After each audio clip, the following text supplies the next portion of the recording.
Hello, hello. Welcome, everyone. Thank you for joining us on Downtime. And let's see. Hopefully, I think you guys should all be able to hear me. But yeah, Lance, welcome. Thank you so much for joining us. How are you doing? Tired from a long day. Well, I'm glad you were able to make it, and I'll try to take it easy on you. I'll try to resist. Okay. It's you're a tempting target. That's all I can say. I got so two separate unrelated questions. One, have you heard about the shortage? Apparently, there's a shortage of pants in the U.S. Navy, and this is because of, quote, vendor issues. And they're not expecting resupply until October. And they are actually, this apparently is highlighting a broader concern about the state of U.S. military logistics. So that's my first question. The second question is, are sailors allowed to wear kilts? Asking for a friend. It might just be relevant, you know. As far as I know, no, they're not. They're not. You don't see that rule changing anytime soon. I mean, if they don't have pants... Probably I'm just not. Saying.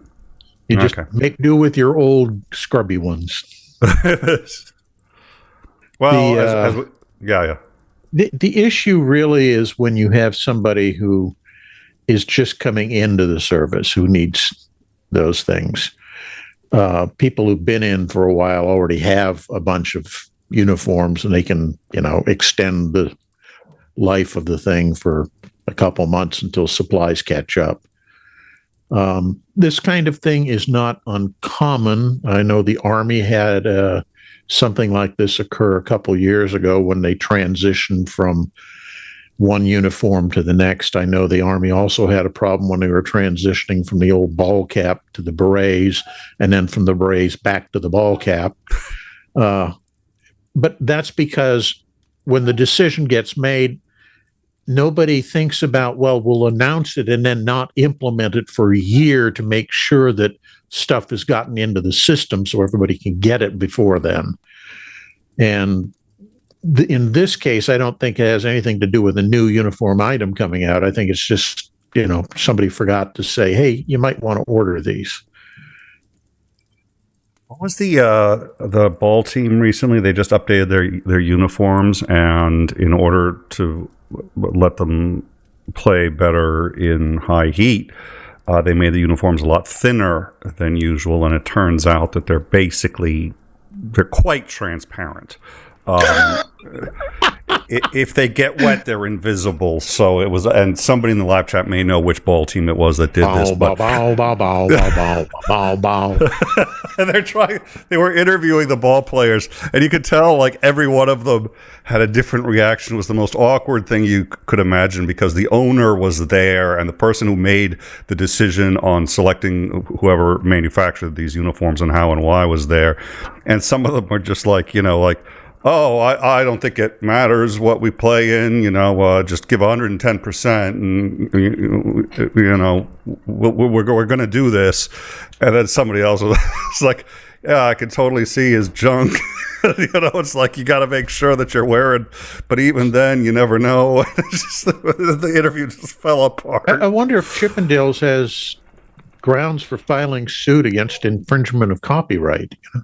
That's an interesting, yeah. Oh dear, it was a great interview. I should have clipped it. That would have just, and then everybody was trying to find dignity in this. And one of the other guys was like, well, look, you can just see I'm wearing a T-shirt underneath this, and you can even see the T-shirt, and it's like. And then the journalist asked the prudent follow-up, well, if you have to wear a T-shirt underneath it, and you have to wear all these other garments underneath it, is it really thinner and worth it?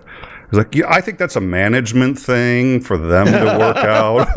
I'm just going to play ball.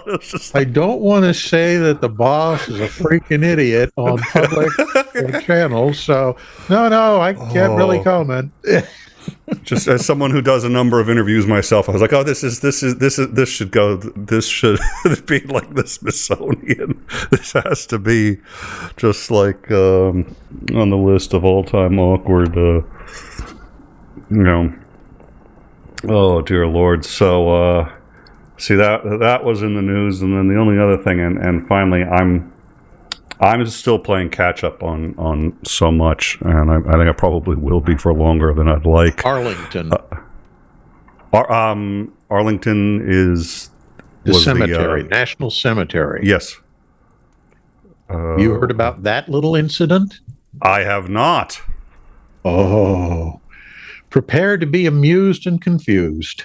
Oh, do I detect Trump entering in this? No. So, as a preface, it is against Arlington Cemetery policy and is actually codified into law that there can be no politicizing activity on the grounds of the cemetery. And you can only go, yes, if you're a political figure, you're only supposed to go there if it's for a specific ceremony that you've been invited to. There's the key, invited. So a couple months ago, the Trump campaign decided they wanted to find a way to embarrass Harris. So what they did is they contacted the families of the 13 service members who were killed by a suicide bomber during the evacuation of Afghanistan. And they said, we'd like to hold a little ceremony to honor your family members at Arlington National Cemetery. And they did this in such a way that they then talked to the House Majority Leader, who's a Republican, and had him contact the cemetery to schedule this non-existing event. Oh. So he and his entourage show up, and they're given a brief and told, all you're here for is the ceremony for laying a wreath. And you only do it in this particular area, and you are specifically not to enter Area 60, Section 60, which is the current active part of the cemetery where they're burying service members now. Mm-hmm. So recent fallen people. So he was told not to go there, and he was told only to be in this specific area, which is kind of like where the unknowns are or something. So they show up, they go do the little ceremony, and then they drive over to Area 60 to go stand next to the graves of a couple of these individuals who said, yeah, we'd like to be there for this event because it's our family member and such. I don't know, but I suspect that these are dyed-in-the-wool MAGAs who he contacted to get this done. So they went to this area, which, again, that's Area 60, and you're not supposed to do any political activity, and you're not supposed to be taking pictures there. They get there and set up for this big photo op where he's standing next to the graves going, big double thumbs up, yeah. And remember, this is the man who said any service member who dies for his country is a sucker. Yeah. And while they're setting up for it, one of the cemetery officials goes over and tries to stop them, and two of his entourage physically assault her.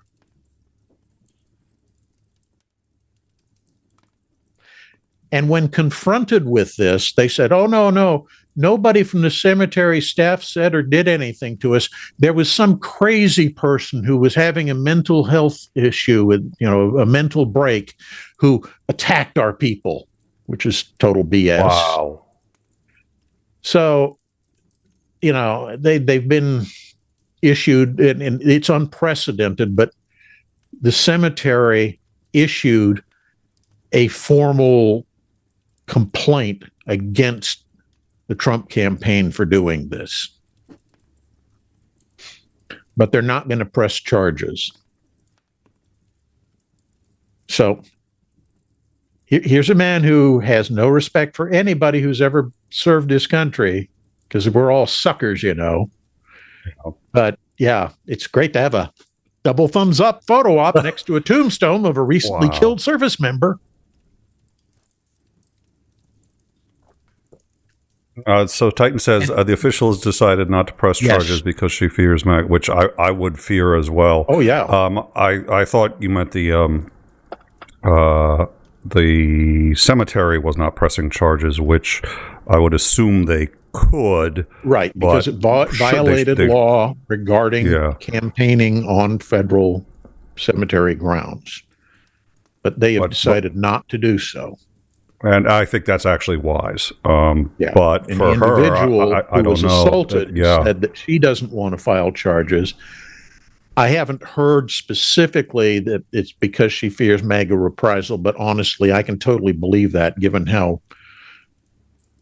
completely wacko those people are. And let's assume for a second that that isn't the reason why, that she hadn't thought of that or anything like that. That does happen. I mean, that would definitely be a concern. Like, and she's not going to get. We're reaching the point where if you file a completely legitimate complaint against somebody who's one of the MAGA, the hardcore Trump supporters, the police need to add extra security to your house. I mean, there has to be, and police departments don't have enough to do this as it is, but don't have enough police as it is. But really, it's getting to the point where you just have to assume there's going to be some form of retaliation because that's and that's not surprising. That's the attitude he's cultivated, and he sits there and it's amazing to watch someone, And the fact that the MAGA crowd will threaten you is very real. I've been sitting in a restaurant having a private conversation with somebody, and some nut job walking by hears something and leans over, "We're going to kill all you liberals." There was and this was, I think, this was it pre-MAGA? It was about MAGA, to the lady in New York who started a fight in a restaurant because she was from Kentucky and she didn't think that she should be forced to wear a mask because there was a mask mandate for and then she rules actually don't apply to me, crowd. Yeah, and what she did was she didn't start the fight with the maitre d' or the waiter or anything like that. She started it with someone else who was wearing a mask and was just trying to have dinner, and she's just like, "I'm not wearing a mask. These people aren't. You guys should all take your masks off." And who do you think? And then she starts this fight, and then they come in to stop the fight before even getting to the point that she has to actually take this mask off if she's going to be in the building.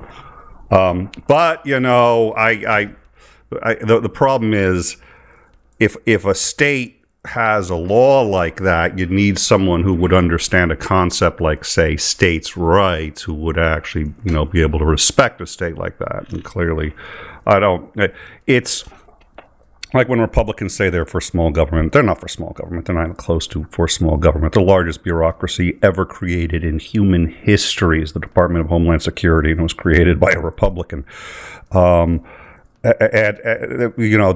The military is a huge part of their budget. Like, well, that doesn't count. Well, yeah, it does count. I'm saying, is the government going to have to pay for it? The key thing to point out is when you say the military is a huge part of their budget, yes, but it's not funds for helping people in the military. It's not for improved base housing. It's not for mental health counseling. Any of that. No, it's for buying big, expensive toys from defense contractors who give them lots of campaign donations. Yep.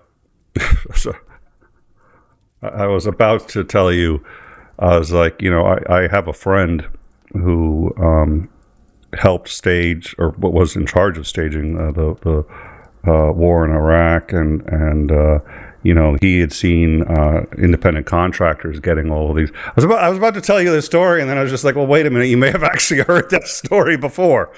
Yeah. Dear Lord. Well, and it took Halliburton years to do what you guys could have done in, you said 6 weeks, if I remember correctly? Yeah. I don't know if your audience today is aware of it. I'll just rehash that. One of the things they wanted to do during the invasion of Iraq is they wanted to open up the port of Qasr, which is near Basra, for humanitarian aid.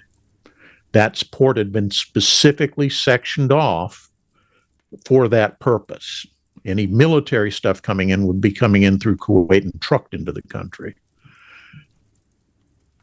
So during the initial campaign, because some of the Iraqi Navy was based there and there were some military facilities, Qasr port was bombed and there was damage done.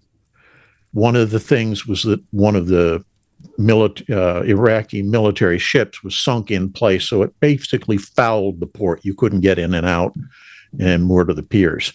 So they wanted somebody to come in and get that port is operational as quickly as possible. Now, what had happened, unbeknownst to us, is a no-bid contract for over $1 billion that had been awarded to Brown, Kellogg, and Root by Secretary Rumsfeld, who happens to have been a former board member on Kellogg, Brown, and Root. I know, it's mind-boggling that such a thing should happen. Oh, well, anyway. I would have thought a conflict of interest somebody might have brought that up, or there'd be a clause. He wasn't currently a member of the board. He was the Secretary of Defense. Word. And he had to put his stock holdings in a blind trust while he was doing this. So nothing could possibly, you get the idea. Anyway. Yeah. One of the groups I was working with, it was a Navy construction battalion, 𝐒𝐨 unit. And they had finished their original job, which was offloading all the Marine Corps equipment and helping the Army offload their stuff in Kuwait. And they were kind of just sitting around facilitating, minor repairs to other things in ports while the supplies came through the ports. And the battalion commander, when he heard about this, said, "Hey, I've got my own transportation. My guys can provide their own security because they're all trained in, military equipment. We've got our own mortar platoon, et cetera, et cetera. We have the expertise. We have the materials. We can go up and get that place running in 2 to 3 weeks." And I typed up a message and sent that up the chain.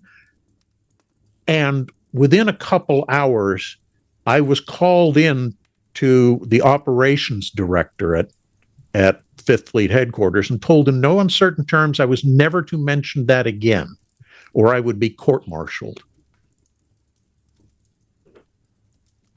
It's like a little bit of an overreaction to an idea that ostensibly may have helped and or, dare I say, not being in the military, saved lives. The reason we went into Iraq had nothing to do with giving the Iraqis freedom. It had everything to do with making record profits for a bunch of defense contractors.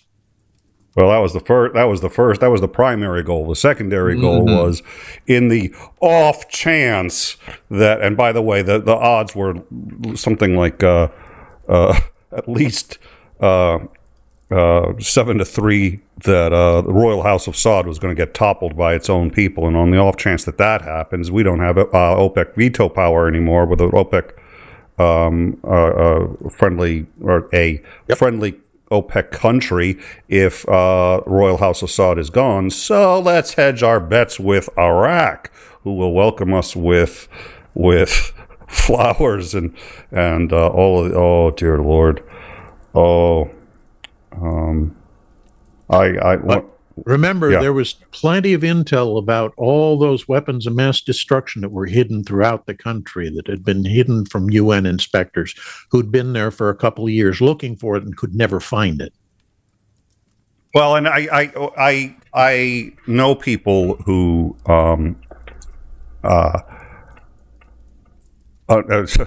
family. So, what can you do? You're like, well, there were weapons there. It's just Saddam moved them. It's like, I forgot about that. curious to know where he moved them to. He certainly didn't move them to Iran. I mean, what did he, okay. But, and it's just like, and Bush and his own CIA said, no, they weren't ever there. But the other thing, and this is not an insignificant point, and I make this argument all the time, and every now and then people think I'm either trolling or they think I'm uneducated on the issue or whatever. And there's a statement that I make, and I think it's an extraordinarily important statement that, when you realize it, tells you a lot. But you have to realize that this is true. There absolutely were weapons of mass destruction in Iraq.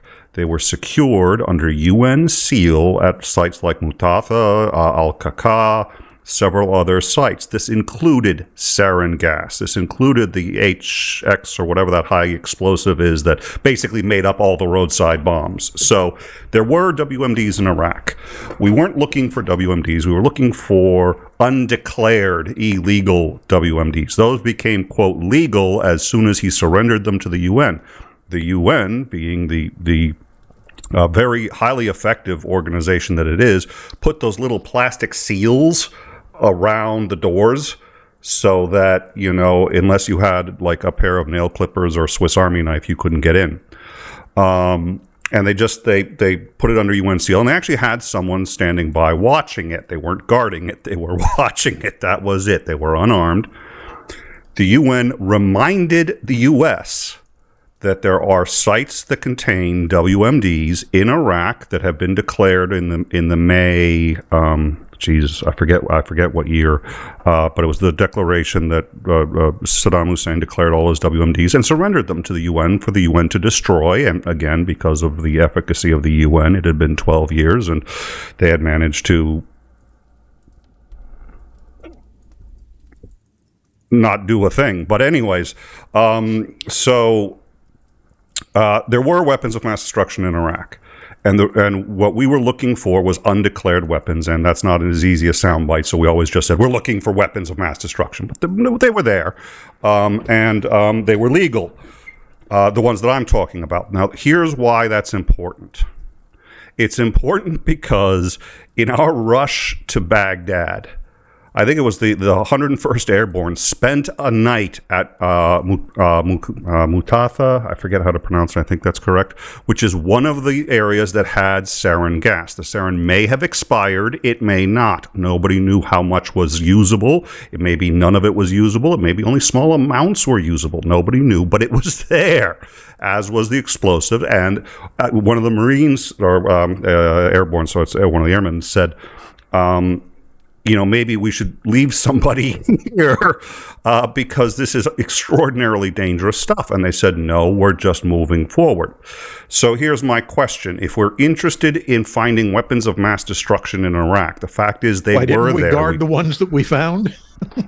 Not only that we were told about, that we knew that had been declared by Saddam Hussein, and that the UN was sitting, and the UN said the day before you invade, we're leaving. Anything about it because, you know, there wasn't any profit in it. I am offended. I am, you know, I how dare you say? I mean, I don't have a defense. I don't have a counter argument. So I'm just going to sort of feign outrage here for a little bit that you would impugn the office of the president and or the United States and our interests in that country. Yeah, so that's it. You have to be a little nuanced to get that argument. But the argument I always say is, look, there was actually a number of weapons of mass destruction in Iraq. They were legal, they were declared, and we ignored all of them until about 6 months after the invasion had accomplished its primary goal, and we had taken Baghdad. And by the time we got there, all of it was raided and gone. All of it. There was one sarin attack in the country, which is attributed, if I recall, attributed to one of the canisters from Mutatha, but it was really ineffective. I don't remember. The guy may not even have died. The sarin had, in fact, degraded. It was not a huge amount, but sarin still isn't something that you just find every day, and you can't just get into the country. So it came from one of the declared weapons of mass destruction. So he can't sit there and say, we're trying to secure weapons of mass destruction and ignore all the ones that are declared. It was just, yeah. It's nonsense. It's the only way to put it. Yep. But I always have to be careful. I can only make that. Dumping his polling figures. So, that's why we have to have a little war. Well, and I want to mention that to you in a sec. But the other thing is, I can only make that argument really to liberals, because if I make them to conservatives who defended the war or who were for the war, like so you admit there were weapons of mass destruction. It's just like, you have to understand the nuance. We knew where they were, and we didn't care. So, at any rate. The other thing was, I remember when a friend of mine pointed this out, he was just like, did you notice that whenever Bush's poll numbers go down, the alert status, we had that color-coded thing, and it goes to, it just jumps straight to red. And I was just like, I actually had noticed that.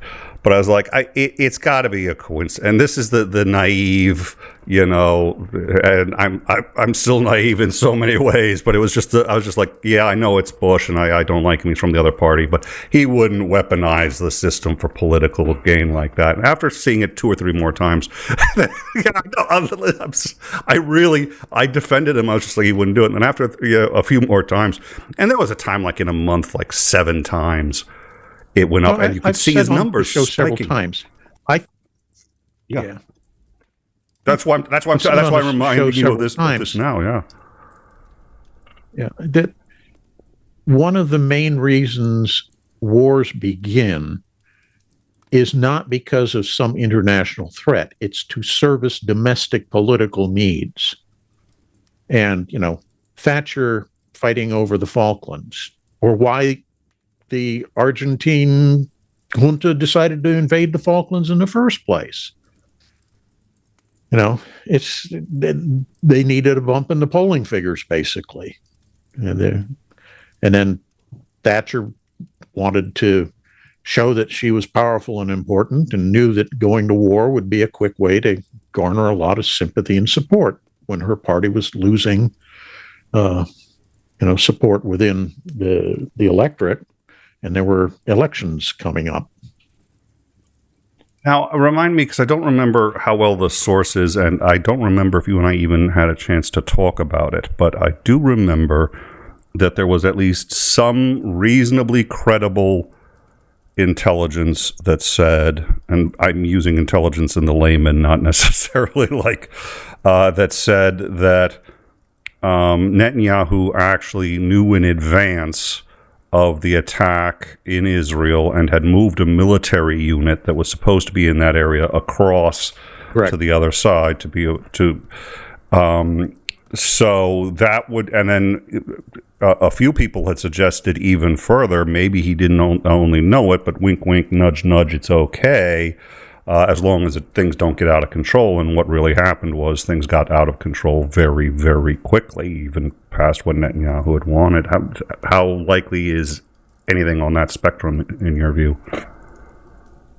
I don't think there's any collaboration between Netanyahu, Likud, and Hamas/Hezbollah. I don't think that, we need this and you need this, so let's shake each other's hands behind the podium here. Mm-hmm. But I do think that information came through, similar to what happened with 9/11 in this country, that warned that, hey, something's not right. Something looks worrisome. And he did shift one brigade that was supposed to be watching the Gaza area and shifted it up to the Lebanese border. Now, if the warning was vague, that would be a logical thing to do if you didn't know it was going to be raids coming out of Gaza and you thought it was the usual Hezbollah is going to launch rockets or mortar attacks or whatever into northern Israel, then it makes sense to have moved troops up there. So there's that. To me, it looks really too coincidental. You know what I mean? Yeah. I mean, it could legitimately be true, but at the same time, it's one of those, it smells off And, when I sniff the milk bottle and it smells a little off, I don't pour it in my cereal to wait for the big blobs to come out and say, oh, yeah, the milk's spoiled. I just go, yeah, this is off, and just throw it out. So same kind of principle here. Well, and I think you had mentioned before, basically at this point, Netanyahu has two options. One, find a way to stay in power. Two, go to jail. Yeah. And a man in that position. It's unfortunate too. I think most people in that position would take some pretty extreme measures to stay in power. And then when you put a real asshole like Netanyahu in that position, then it gets really bad. Don't hold back. Tell us what you really think. Did I say, yeah, that's why Downtime is going to be its own channel. It isn't right now, but it will, and then we can have as many discussions about pants and assholes and all that other good stuff, and we're not going to get demonetized for it.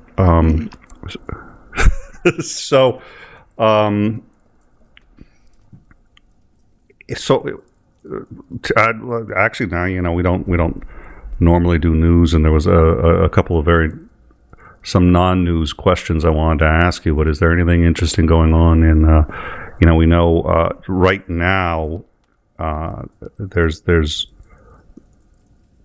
some indication that they're going to, at least for now, do either a ceasefire or the tensions are going to ease back at least a little bit in the Middle East. But I feel like it's always, it's the ceasefires are the break in the when they stop fighting, that's not the natural state. The natural state over there is fighting, and it's Every time I hear that there's going to be some sort of negotiated ceasefire, to me it's like teasing the dog with a treat. Jump for it! Jump for it! Jump for it! Jump for it! Jump for it!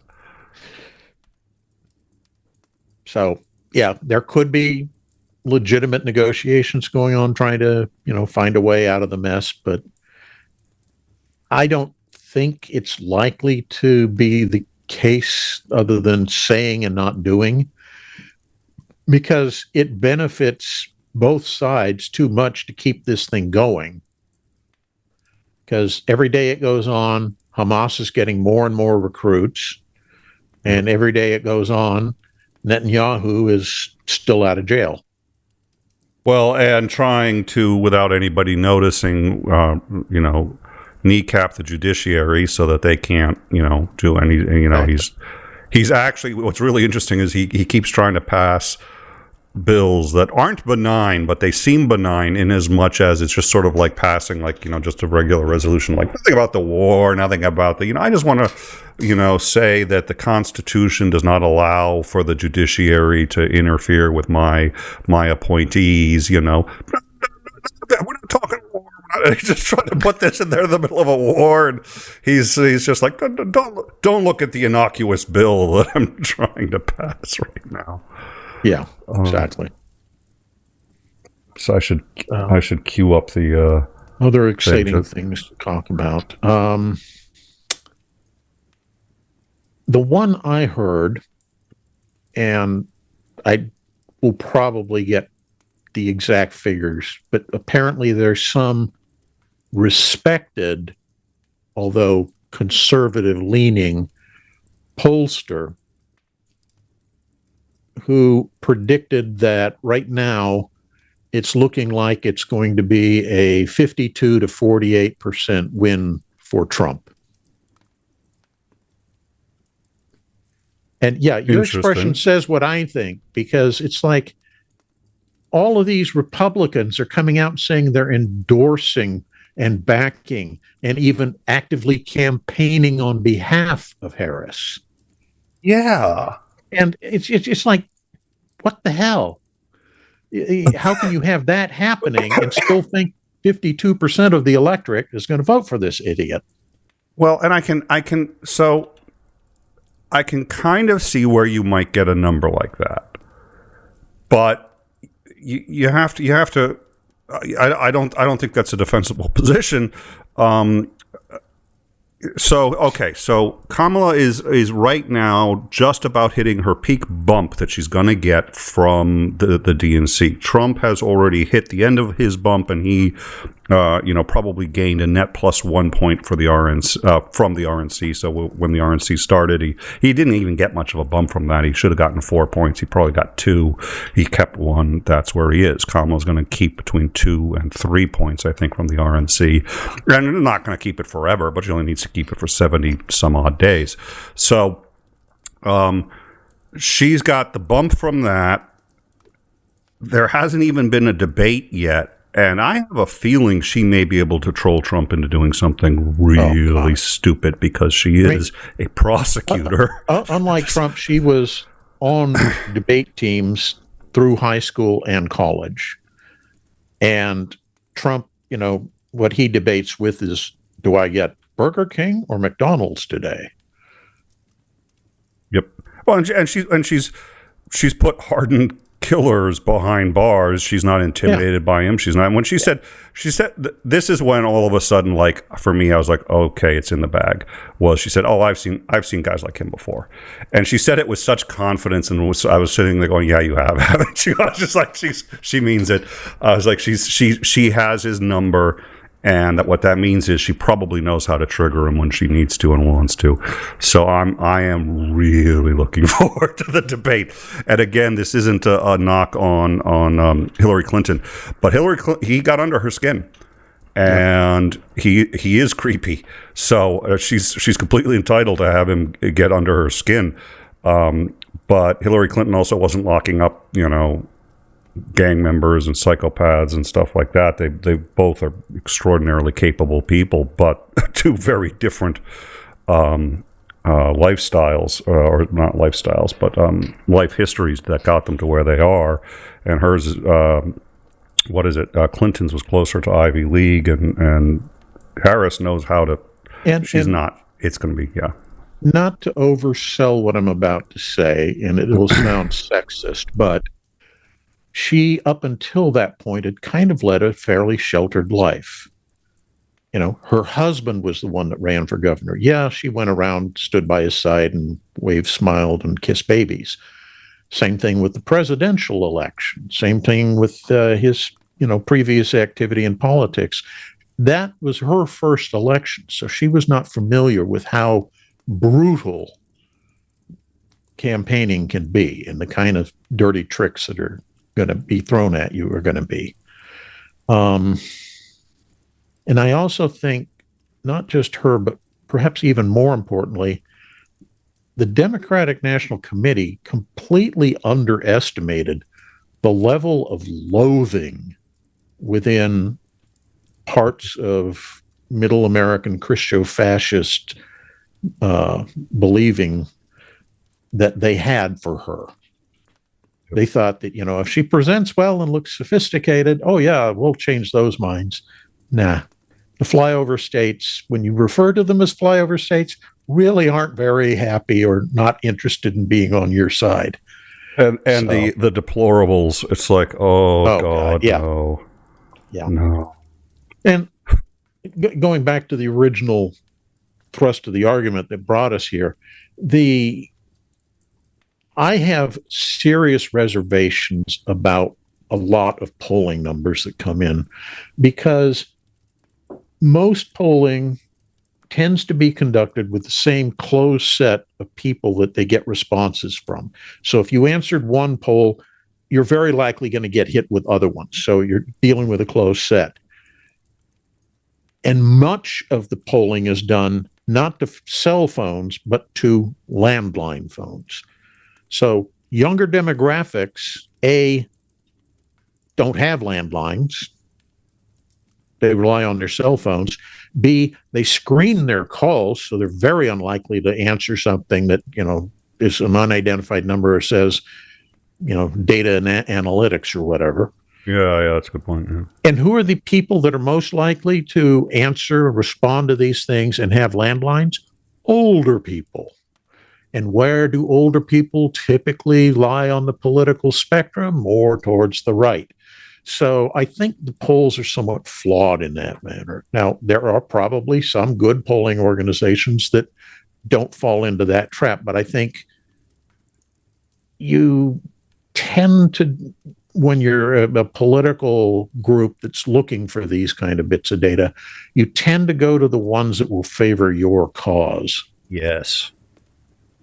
The last poll of polls that I saw, which you also have to be careful with because you don't win the country, you win by districts and by states, and you can actually win, as we know, because it's happened now twice. You can win the popular vote and still lose the election. But the last poll of polls that I saw had Kamala up 3.6, which was outside the margin of error, and that was before the DNC had completed its. I think that was on the final night of the convention. So you'd expect her to gain at least one more point over that, and then she's going to start to double plus good over the graves of dead soldiers.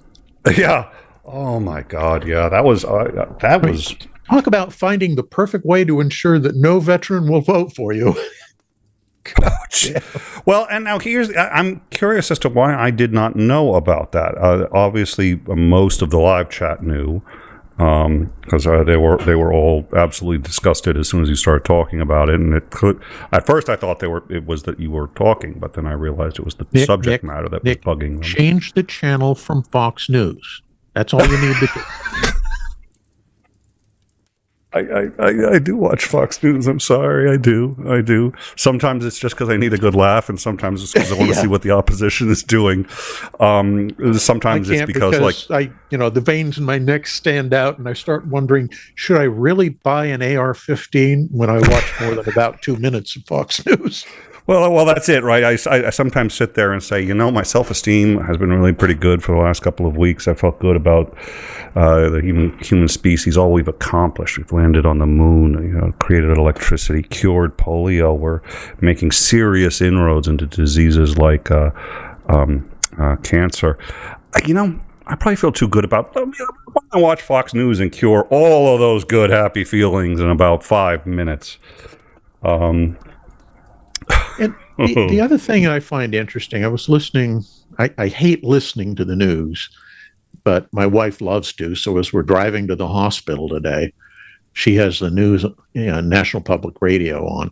Mm-hmm. And they play a clip of Trump talking about how he's going to make Americans' lives better.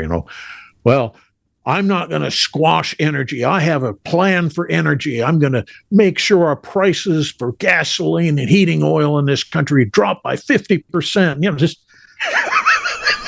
And I'm going, okay, how?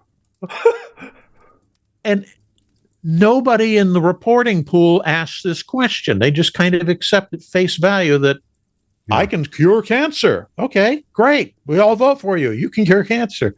He has no program. He just has these, I'm a great person. I think great thoughts. There's no actual policy aside from revenge behind anything that the Republicans are putting forth right now. Let me, so Titan sent me a clip, and I wasn't going to play it. It's a good clip, but I just hadn't settled on playing it, so I actually have not downloaded it yet. So let me get it. It's a small clip. Ron Flipendowski, who I really like and does, I think, some really good work. He, that's right. I got to every time, every day, Musk gets up and says, it looks like people are enjoying my platform a little more than I intended. I got to do something to really fuck with their lives today. Yeah, it's one of those, you wonder if his plan actually is to destroy Twitter. Because the stuff he's doing is like the absolute dumbest by design stuff. It's mind-boggling. Well, and there's also the same argument I've heard a few people talking about, and Titan had mentioned this, about maybe the Trump is deliberately trying to lose the election, which I can see one or two arguments for, but I am not sold on. But what I would like to do is play this clip, which I now do have, and I'm just trying to figure out what's the easiest way to get it into the show without causing everybody a royal nightmare, which I think I've done. We'll see. So this was Trump being asked about abortion, and what's interesting is his answer is not what I expected, and I will talk about a couple of other interesting things about it. But let's let me see if I can. And that would be a tree. Let's give this a shot here. Oh, it really does not want to play this. Let me give this one more shot. It may be that, well, I don't know, maybe the file format is bad. I mean, I suppose there's one other way I could try. It's a bit of a hack, but let me give this a shot and see if we can get this to work. I think this will work. You overturned Roe, and you want abortion to be a states' rights issue.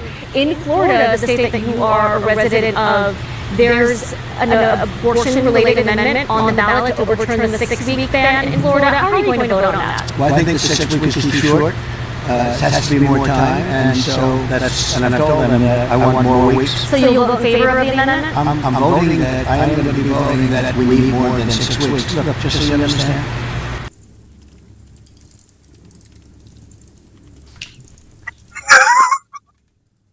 Well, and for me, it's just I like that he betrays in the language. He's got no idea what he's talking about because she said, okay, so you're voting for it. And he's like, I don't know. So he just says, I'm voting for more than 6 weeks because that's what he's trying to say. And he has no idea if the bill is for that or against His staff that. fed him a line and he can't think outside that little box.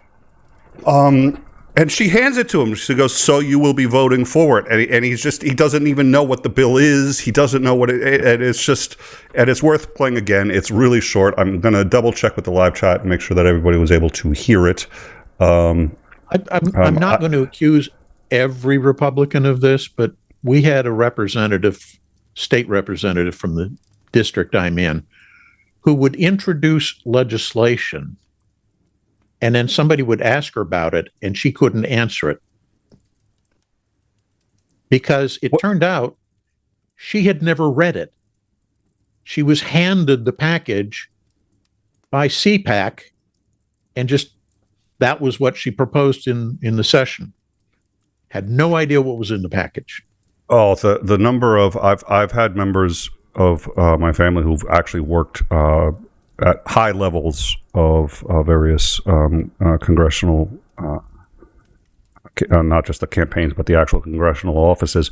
And everything I hear and everything that comes across is, first of all, like, yeah, on occasion, it's like, if you're pro Second Amendment, you actually do just let the NRA write the bill. You're just like, you guys write the bill.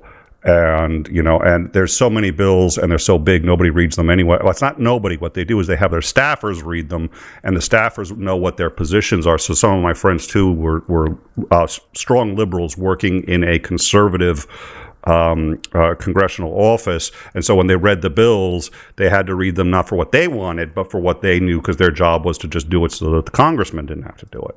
And so they'd read the bill and they'd say, yes, you can approve this because this is in line with your values as you've explained them to me. It's just sort of like, wow. So the sound was doubled. My guess is you could make it out, but I think I have corrected that issue. We're going to play this one more time. We'll dissect the two biggies. The first in here that I'd said is, yeah, he doesn't know. He doesn't want to confirm yes or yay or nay on the bill because he's lost the thread, and he's got no idea whether the bill is for or against, whether it's proposing overturning this six week limit or not. So here we go again. One does. You I think overturned everyone Roe, does, yeah. and you want abortion to be a states' rights issue. In Florida, the state that you are a resident of, there's an abortion-related amendment on the ballot to overturn the 6-week ban in Florida. How are you going to vote on that? Well, I think the 6 week is too short. It has to be more time, and so and I've told them that I want more weeks. So you'll vote in favor of the amendment? I am going to be voting that we need more than 6 weeks. Look, just so you understand. Oh, dear Lord. Oh, we don't need to hear him again. Yes, fair point. So that makes him pro-choice, does it not? It's just a question of when, I suppose. I don't know. I think what the ex-president meant to say was think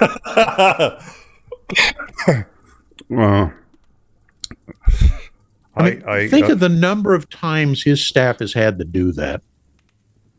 He says some utter gaffe in public, and then they have to, immediately double back and try to pretend it never happened. Have they? Oh yeah. You'd think they would. Okay, I haven't heard it.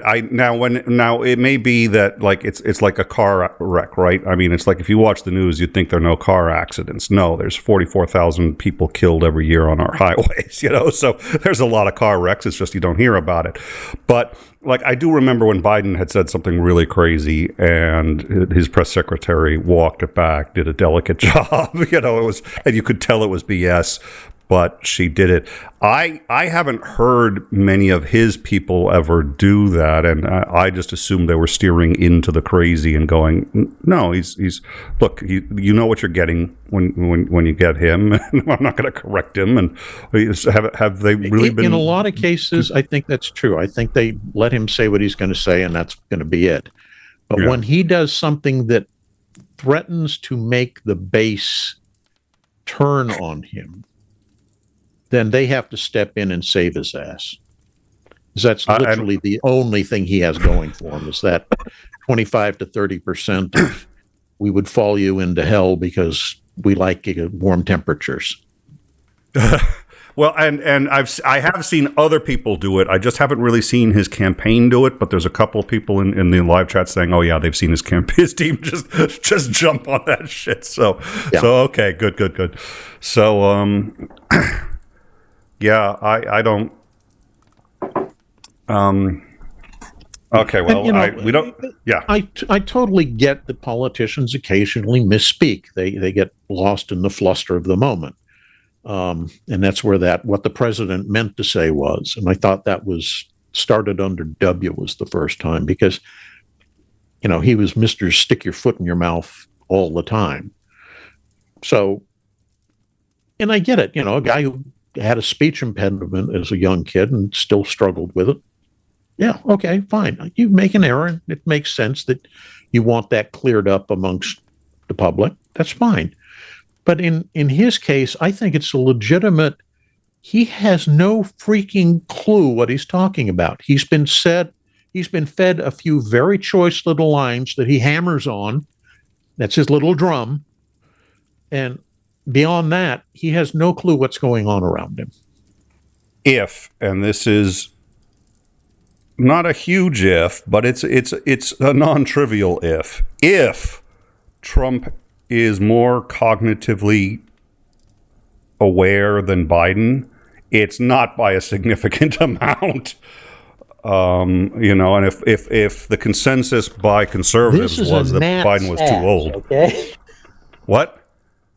This is a gnat's ass, which compares to the distance you're talking. Well, and it's actually much more like he's just sort of running on instinct. He's done this so many times. He's the used car salesman who has sold so many used cars that even at 90, he may not know what century he's in. He may not know who the president is, but he knows what a car is and he knows how to sell it roughly. And to me, that's what I see when I see the guy. So the debate should be interesting. He did get a few on Biden, but that's just because. And here's the other thing, which is he's just used to knowing how to make people look bad. That's it. That's all he does, and he's very good at not really answering questions. I don't think Kamala is going to be an opportunity for him to get away with much of either. I'm looking forward to it. I am genuinely looking forward to it. So, and then let's see. So this is for the notion of writing this shit down, because I know there was something else I wanted to ask you. I know you're going to be gone for a little while. It's going to be sad time here on In Time. My wife is convinced she has some way to set the streaming equipment up on a little push-around trolley that she can set next to the lounging chair I'll probably spend most of the first 2 weeks in. Well, or you know what? If you can get just one of the pooches, one of the dogs, come down here and we'll get him on stream. I'm sure. That's true. If I could just sit the dog and you can just focus on him, everybody will be happy. Well, I was gonna make a comment that nobody would notice the difference. Than they are right now. Yeah, I'm gonna get upstaged by the dog. Oh dear Lord. So, and Ukraine. Okay, we're still looking at I don't think there've been any major changes, but they're still expanding that area at least a little bit. What I'm curious, their area. The Russians are expanding their area on the Avdiivka direction. The Ukrainians have confirmed that of the 6 F-16s they had operational, one has crashed. They did not say whether it was due to enemy fire or simply some sort of maintenance or landing accident or what have you. That's not uncommon. I mean, even our Air Force, when they're not in combat, loses a couple of those every year. They're a fragile plane. All modern fighter aircraft are. And you, just by flying it, you're putting wear and tear on the systems that made you decide that, oh, look, the ground is friendly today. Well, there's a lot of moving parts and a lot of potential places for something to go wrong. So I was curious.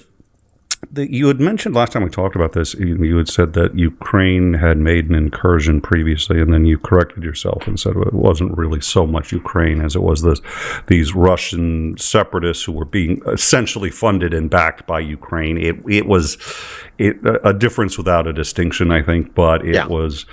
it was this kind of raid in and then go out. Where are those guys now? Is there any possibility that Ukraine is waiting for troops to be pulled from that region and then they just go hit that region again with the same group of people, if that group has even gotten larger? Or is that just I've heard conflicting reports that they are either in the Kursk salient operating there now, or that they've kind of been pulled back, and the Ukrainians are concerned about unleashing them because they're not really under Ukrainian authority, and there was some questions about them doing naughty things when they were doing their raids. And the Ukrainians understand they do not want any bad press. Yeah. And they've so far, I think that's everybody. It's exactly as you said. It's sort of like they were doing it for Ukraine. Ukraine was helping. Ukraine wanted them to do it, but on the flip side, Ukraine had to, especially at that time when it hadn't been authorized to attack inside Russia. It's sort of like, oh no, we're just we had some weapons in some crates. They came by. The weapons were gone. They invaded. It was like, whoa. But yeah, if they so far, the world sentiment has held up remarkably well, in my view. I don't know what you think. You understand these things much better than I do. There have been a few small things that have come out that are negative, and to their credit, the Ukrainian government and military have acknowledged that and said that those involved will be appropriately dealt with. You never get anything but denial from the Russians. Oh no, we did not murder the 10,000, or the 100 or 500 people in that mass grave with, our bullets in them. No, it wasn't us. Yeah. Space aliens. Yeah. So I think, and let's be honest, those kind of incidents happen with every military. We know we had some with the U.S. military, My Lai being one of the famous ones.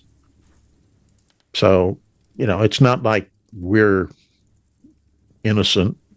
Hell, even this boggled my mind when I heard about it, but apparently the Canadians have had their own massacre incident. It's like, what? Oh, they forgot to say thank you when they bought something at the local store, right? God, I can't believe you just said that.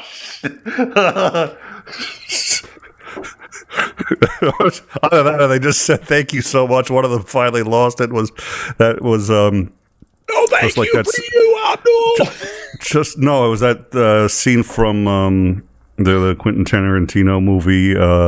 Just goes, say thank you again. Say thank you again. I dare you. Say thank you again. Samuel L. Jackson sitting there going with the.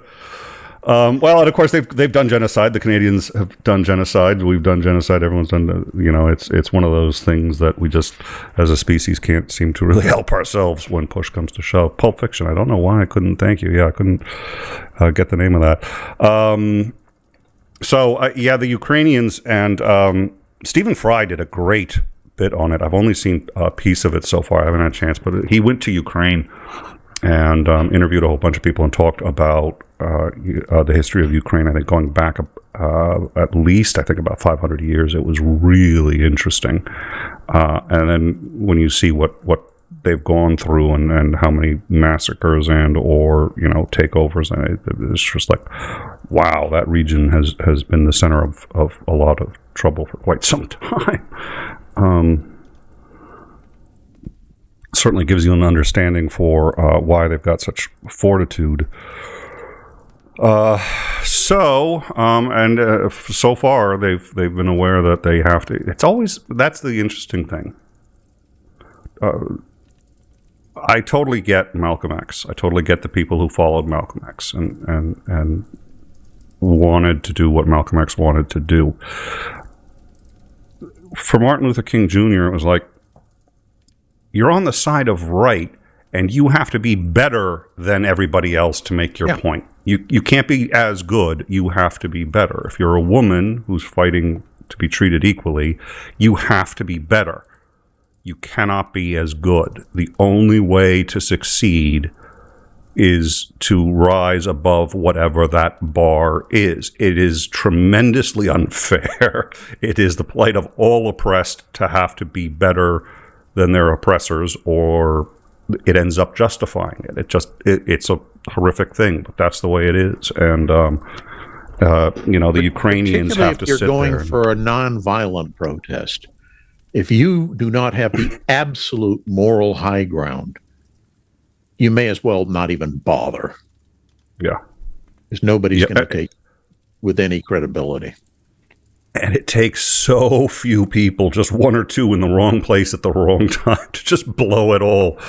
That Zelensky has managed to keep this on, assuming it's Zelensky. I suspect it is. Maybe he's also got some right-hand guy who deserves far more credit, but it certainly looks like it's Zelensky who's doing the work and certainly appears to be taking this serious. It's amazing, but it's disheartening that the Ukrainians have to kind of half pull their punches when they're dealing with the Russians. Well, the Russians can do almost anything. So far, they haven't, knock on wood, done chemical weapons. But honestly, I think that was one of the reasons that the U.S. and Britain and France and such were putting those restrictions on long-range weapons being used inside Russia.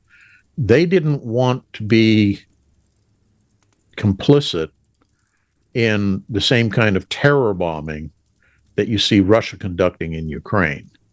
And even though they probably received tons of reassurance, no, we're only going to be hitting legitimate military targets, it's one of those, all it takes is one. Or as they say in the military, one aw shit wipes out a million attaboys. I gotta remember that one. I like that one. All right. And on that note, I think we're going to start to wrap it up. So, thank you so much again for joining us. And, you know, I'll either give you a buzz or hit you up on the Discord or do something just to harass, check in on you and make sure you're doing okay. And we're going to have Isandering here. And there's a lawyer. His name is Mr. Anderson. And I've seen a few of his videos. I would definitely want to chat with him. He did a debate with 𝐒𝐚𝐬, who is a joke, but debating him has some interesting merits to it. And he took an approach that I had considered when I debated 𝐒𝐚𝐬 and decided I wasn't going to because it requires a very keen mind to do, but he did it. So anyway, I'm hoping we can have him on and maybe shoot the shit. I think that's going to be a lot of fun. But thank you all for joining us. And, you know, if you like the show, please pass it around. That really does help us out a lot. Like, subscribe, share, and we'll be keeping an eye on things on the Discord. And we are open for breaking news. We haven't been doing the news rundowns yet. You know, I'm still getting my legs under me, but we'll be doing all of that very soon. And in the meantime, come join us on the Discord and definitely share this. It helps us out a lot. Thank you all very much, and we look forward to seeing you very soon. At a minimum, next week, same time. If the world doesn't go to hell, which who the hell knows at this rate. Have a good night, all. Take care.